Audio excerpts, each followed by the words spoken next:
হাতে রয়েছে আর মাত্র 4 দিন। রাজগঞ্জের বিডিও প্রশান্ত বর্মনকে আত্মসমর্পণের নির্দেশ দিয়েই দিল সুপ্রিম কোর্ট। হ্যাঁ, এবার বিডিও প্রশান্ত বর্মনকে বড় ধাক্কা দিল কোর্ট। সরাসরি আত্মসমর্পণের নির্দেশ সুপ্রিম কোর্টের। 23 জানুয়ারির মধ্যে আত্মসমর্পণ করতে বলল শীর্ষ আদালত, না হলেই প্রশান্ত বর্মনের সামনেই বড় বিপদ। হাইকোর্টের পর সুপ্রিম কোর্টও অনর, এবার আর রেহাই নেই প্রশান্ত বর্মনের।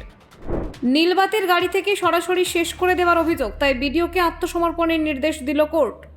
গ্রেপ্তারি পরোয়ানার পর শীর্ষ আদালতের ধাক্কা, আত্মসমর্পণই হবে শেষ রাস্তা। কিন্তু বিডিও প্রশান্ত বর্মন যদি আত্মসমর্পণ না করেন তাহলে কি হবে দেখুন। রাজগঞ্জের বিডিও প্রশান্ত বর্মনকে ঘিরে চাঞ্চল্যকর স্বর্ণকার অপহরণ ও খুনের মামলায় এবার কড়া বার্তা দিয়ে দিল সুপ্রিম কোর্ট। সল্টলেকের দত্তাবাদের স্বর্ণকার স্বপন কামিল্লাকে অপহরণ করে খুনের অভিযোগে অভিযুক্ত প্রশান্ত বর্মনকে আত্মসমর্পণ করার নির্দেশ দেওয়া হয়েছে শীর্ষ আদালতের পক্ষ থেকে। সুপ্রিম কোর্টের বিচারপতি রাজেশ বিন্দাল এবং বিচারপতি বিজয় বিষ্ণইয়ের বেঞ্চ স্পষ্ট জানিয়ে দিয়েছে, আগামী শুক্রবার 23 জানুয়ারির মধ্যে তাকে আত্মসমর্পণ করতেই হবে। যে স্থানীয় আদালতে এই মামলা বিচারাধীন, সেখানেই তাকে আত্মসমর্পণ করতে হবে বলে নির্দেশ দেওয়া হয়েছে। এই নির্দেশের ফলে বড় ধাক্কা খেলেন রাজগঞ্জের বর্তমান বিডিও। এতদিন আইনি জটিলতা ও জামিনের আশায় আদালতের দ্বারস্থ হলেও এবার আর কোনো রকম ছাড় পেলেন না তিনি। উল্লেখযোগ্যভাবে এর আগেও এই মামলায় আত্মসমর্পণের নির্দেশ দিয়েছিল কলকাতা হাইকোর্ট।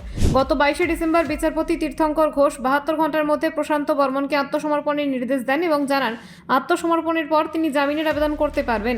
কিন্তু সেই নির্দেশ মানেননি প্রশান্ত বর্মন। নির্দিষ্ট সময়ের মধ্যে আদালতে হাজির না হওয়ায় পরিস্থিতি আরও জটিল হয়ে ওঠে।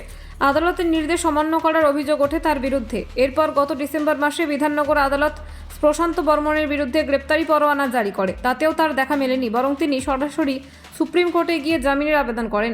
কিন্তু সুপ্রিম কোর্টে সেই আবেদন কার্যত ধাক্কা খায়। শীর্ষ আদালত স্পষ্ট জানিয়ে দেয়, আগে আত্মসমর্পণ করতে হবে, তারপরেই অন্য আইনি প্রক্রিয়ার কথা ভাবা যাবে। এই মামলার সূত্রপাত গত 29 অক্টোবর নিউ টাউনের যাত্রাগাছি এলাকা থেকে উদ্ধারের হয়ে স্বর্ণকার স্বপন কামিলার দেহ। পেশায় স্বর্ণকার স্বপনের মৃত্যু ঘিরে ব্যাপক চাঞ্চল্য ছড়ায় এলাকায়। স্বপনের পরিবারের অভিযোগের ভিত্তিতে পুলিশ তদন্ত শুরু করে এবং ইতিমধ্যে এই ঘটনায় 5 জনকে গ্রেপ্তার করা হয়েছে। তদন্ত যত এগিয়েছে ততই সামনে এসেছে একের পর এক বিস্ফোরক তথ্য। এই মামলায় মূল অভিযুক্ত হিসেবে উঠে আসে রাজগঞ্জের বিডিও প্রশান্ত বর্মনের নাম। অভিযোগ, তিনি নিজেই দলবল নিয়ে স্বপনের বাড়িতে হাজির হয়েছিলেন।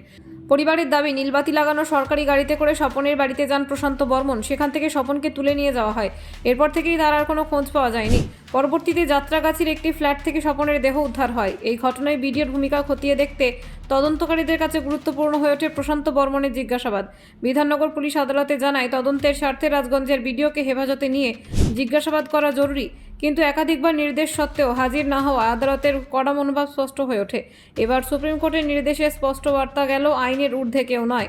নির্দিষ্ট সময়ের মধ্যে আত্মসমর্পণ না করলে আরও কঠোর পদক্ষেপ নেওয়া হতে পারে বলে মনে করছেন আইনজীবী মহল। Bureau report, news prime Times.